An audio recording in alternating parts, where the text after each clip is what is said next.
আসসালামু আলাইকুম রহমতুল্লাহি ওয়া বারাকাতুহু। আমরা বাইক ব্যবসায়ীরা সবসময় প্রতিনিয়ত কিছু না কিছু প্রশ্নের সম্মুখীন হই। আমার কাছে একটা গাড়ি আছে যেটা ২৮,০০০ কিলোমিটার রান, অরিজিনাল মিটারটা কমানো হয় নাই। আমি যে কারোর সাথে এটা নিয়ে চ্যালেঞ্জ করতে পারি। আজকে একটা কাস্টমার আমার কাছে আসছে গাড়িটা দেখতে। দেখার পর ২৮,০০০ কিলো দেখার পরও বলে যে এটা মিটার কমাইছে। আসলে গাড়িটা দেখলে আপনি বুঝতেই পারবেন না যে ১০,০০০-এর বেশি চলছে। এটা আপনি কোনোভাবে বিশ্বাস করবেন না। এতটা ফ্রেশ একটা গাড়ি। এরপরও আমি মিটার কমাই নাই। তারপরেও কাস্টমারের অভিযোগ এটা আরো বেশি চলছে, মিটার কমাইছি।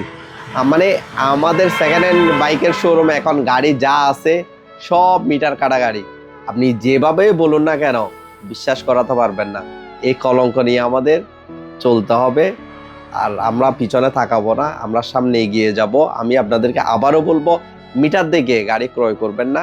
গাড়ি ক্রয় করবেন গাড়ির কন্ডিশন এ টু জেড, গাড়ি ফিজিক্যালি কেমন আছে সব কিছু নিয়ে আপনি বিবেচনা করবেন।